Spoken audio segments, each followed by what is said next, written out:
안녕하세요. 주와 말씀의 교회 매일 묵상입니다. 오늘은 사무엘하 6장 12절부터 23절까지 말씀 함께 보며 하나님의 은혜 나누도록 하겠습니다. 본문의 메시지 먼저 살펴볼까요?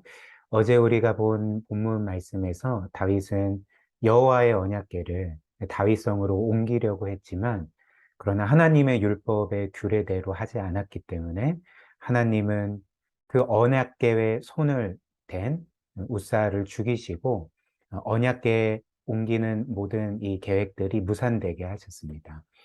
근데 이후에 하나님께서 언약궤가 임시로 있었던 오벳 에돔의 집에 큰 복을 내려주셨고 그 소식을 다윗이 듣게 됩니다.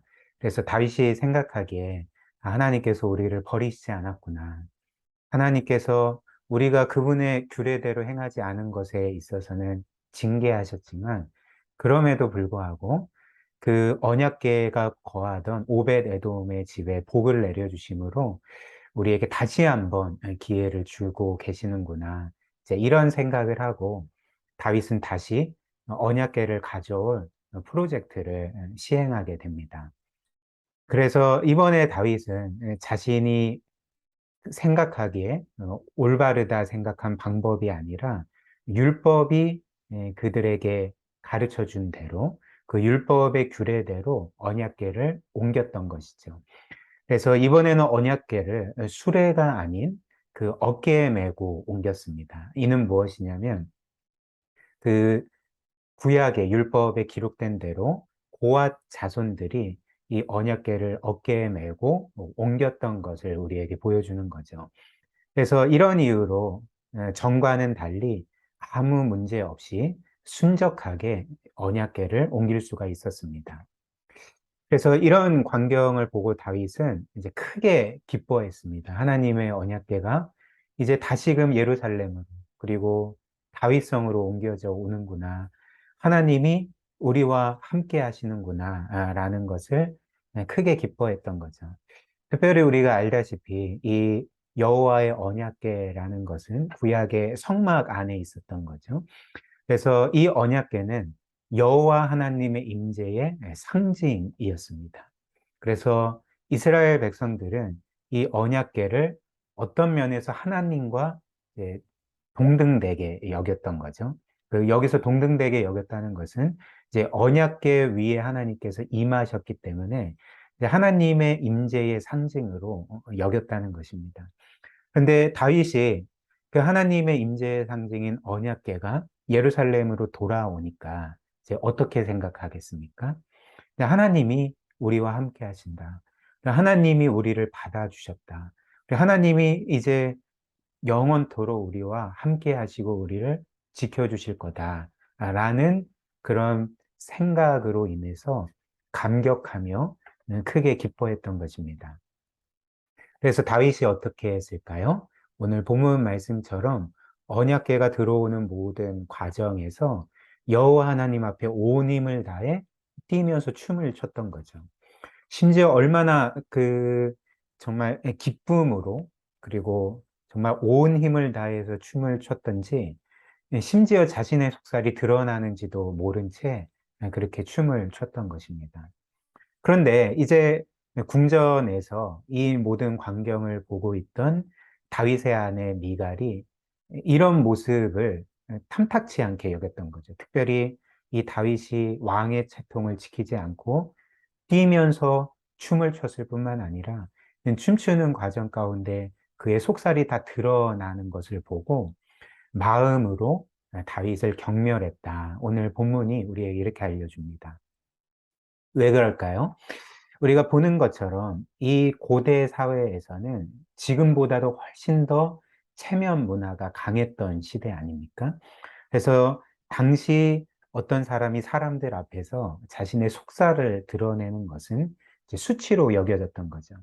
근데 심지어 왕이 자신의 속살을 백성들에게 드러낸다는 것은 당시로서는 상상도 할 수 없는 일이었던 것입니다. 그러니까 굉장히 수치스러운 일이 일어났던 거죠.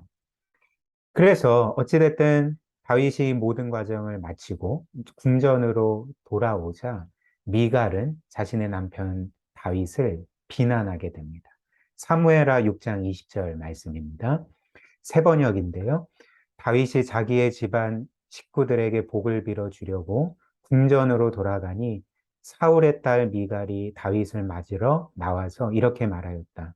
오늘 이스라엘의 임금님이 건달패들이 맨살을 드러내고 춤을 추듯이 신하들의 아내가 보는 앞에서 몸을 드러내며 춤을 추셨으니 임금님의 채통이 어떻게 되었겠습니까?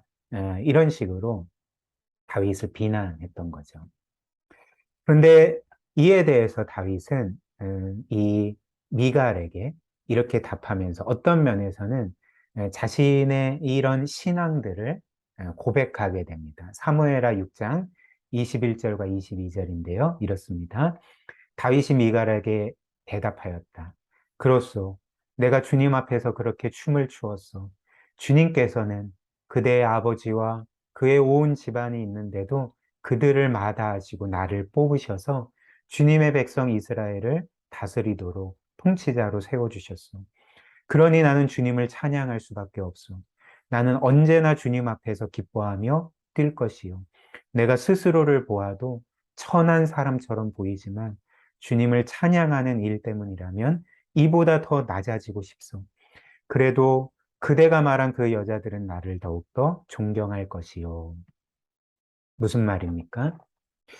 이것은 우리에게 어떤 것을 보여줍니까? 다윗은 자신이 그토록 온 힘을 다해 춤을 추면서 정말 자신도 모른 채 그 속살이 드러난 것을 전혀 신경 쓰지 않았다는 것입니다. 즉, 자신의 이런 모습을 사람들이 어떻게 생각할지를 전혀 신경 쓰지 않았다는 것입니다. 그래서 다윗은 왕이었지만 자신의 명예가 어떻게 되든지 간에 사람들이 자신을 어떻게 생각하든지 간에 이 모든 것들을 전혀 신경 쓰지 않고 하나님을 기뻐하며 찬양했다. 이렇게 고백을 하는 것입니다. 그리고 또 놀랍게도 다윗은 어떻게 고백할까요? 이렇게 하나님을 기뻐하고 찬양하는 일이라면 나는 이보다 더 낮아질 수 있다. 나는 이보다 어떤 면에서 더 수치를 당해도 상관이 없다. 내가 여호와를 기뻐하고 찬양할 수만 있다면, 그분께 영광을 돌릴 수만 있다면 나는 어떻게 돼도 상관이 없다라고 말하고 있는 것입니다. 그렇다면 다윗은 어떻게 이런 생각, 또 이런 행동을 할 수 있었을까라는 거죠. 다윗이 이렇게 할 수 있었던 이유는 분명합니다.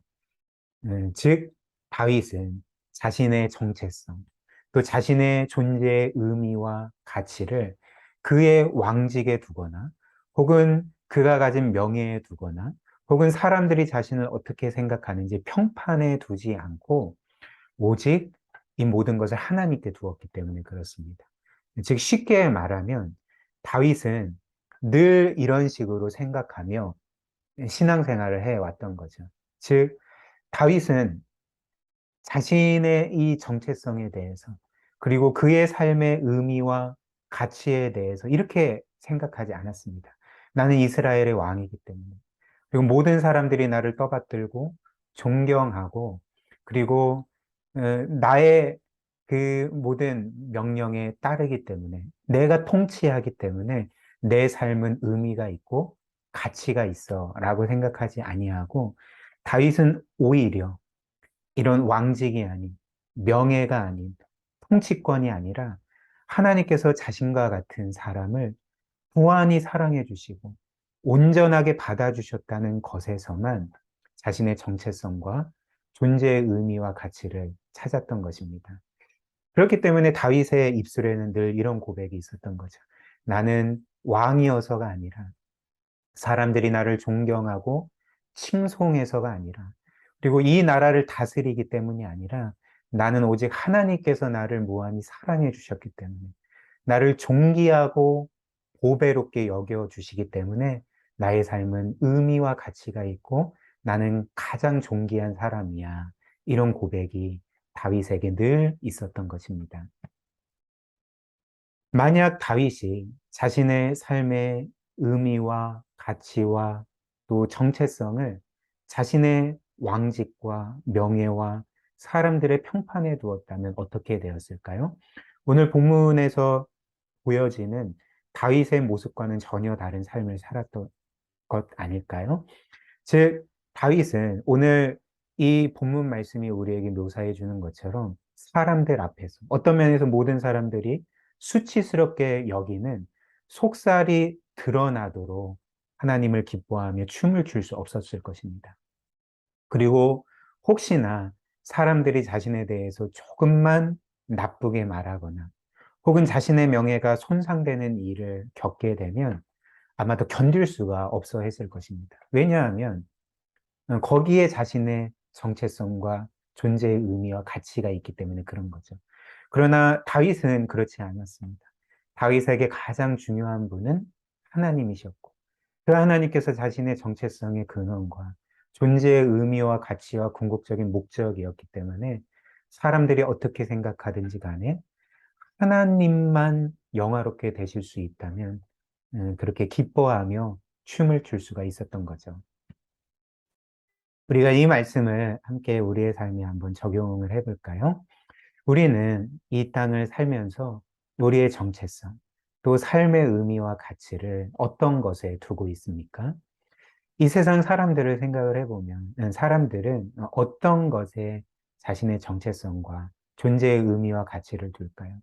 보통 자신이 가진 어떤 소유, 혹은 지위, 혹은 사람들이 자신에 대해서 내리는 평판, 인정, 혹은 외모, 이런 것들에 자신의 정체성을 두지 않겠습니까? 그래서 사람들은 이렇게 말하는 거죠. 이것이 있기 때문에, 내가 이것을 소유했기 때문에, 이것을 이루었기 때문에 나의 삶은 의미가 있고 가치가 있어 라고 말하는 거죠. 그러나 우리가 조금만 더 깊이 생각을 해보면 사실 이런 모든 것들은 우리가 얻을 수도 있고 잃을 수도 있는 것들입니다. 그리고 이 모든 것들은 언젠가는 결국 사라져 버리게 될 것입니다. 따라서 우리가 이 땅을 살 때 이런 것들에 우리의 정체성을 둔다면, 삶의 의미와 가치를 둔다면, 만약 이 모든 것들을 우리가 잃거나 사라지게 될 때, 우리의 삶도 그것들과 함께 무너지게 되는 거죠. 예를 들면, 여러분들이 아실지 모르겠지만, 그, 일본 영화, 유명한 애니메이션 중에 하울이 움직이는 성이란 영화가 있습니다. 미야자키 하야오라는 유명한 감독이 만든 영화이기도 한데요. 근데 이 하울이 움직이는 성의 주인공 하울은 금발을 가진 남자로 굉장히 아름다운 외모를 가진 사람입니다. 근데 어느 날 여주인공의 실수로 이 하울의 금발이 검은색으로 변하게 된 거죠. 근데 굉장히 인상적인 장면이 이어서 나옵니다. 어떤 장면이냐면 그때 하울이 이렇게 말하는 거죠. 나에게 아름다움이 없다면 나의 삶은 아무런 의미가 없어. 내 인생은 끝났어. 라고 절망하면서 하울은 서서히 죽어가게 됩니다. 이는 무엇을 보여주겠습니까? 그러니까 우리가 이 세상의 것들, 혹은 내가 소유한 것, 내가 이룬 것들에 나의 정체성을 두고 삶의 의미와 가치를 두면 이 모든 것들을 잃어버릴 때, 혹은 사라져 버릴 때 우리의 삶도 함께 무너져 버리게 된다는 것이죠. 그러나 다윗처럼 하나님을 자신의 정체성의 근거로 삼는 자, 하나님 안에서만 자신의 의미와 가치와 목적을 발견하는 사람은 결코 흔들리지 않습니다. 그런 사람은 도리어 하나님이 자신에게 주신 그 영원하고 무한한 사랑, 그 외아들을 아낌없이 내어주실 정도로 우리를 사랑하신 그 사랑 안에서 내가 얼마나 존귀한 사람인지, 내가 얼마나 영광스러운 사람인지, 내가 얼마나 사랑받고 하나님께 받아들여진 사람인지를 끊임없이 발견하며 이 세상이 줄 수 없는 평안함과 만족과 기쁨 가운데 살아가게 되는 거죠. 그리스도인들이 바로 이런 사람들입니다. 우리 오늘 말씀 기억하며 함께 잠시 기도할까요? 오늘 말씀처럼 우리가 하나님 이외에 우리의 삶의 의미와 목적으로 삼는 것들이 있을 것입니다. 성경은 이것들을 우상이라고 말하죠. 이 모든 우상들이 우리에게서 제거될 수 있도록 우상이 아닌 참 하나님만을 기뻐하는 우리가 되도록 함께 기도하고요. 또한 하나님의 사랑 안에서 늘 우리가 얼마나 귀하고 영광스럽고 사랑받는 존재들인지를 늘 기억하며 하나님 안에서만 진정한 만족과 평안함을 누리도록 오늘 우리에게 이러한 은혜 달라고 함께 기도하도록 하겠습니다.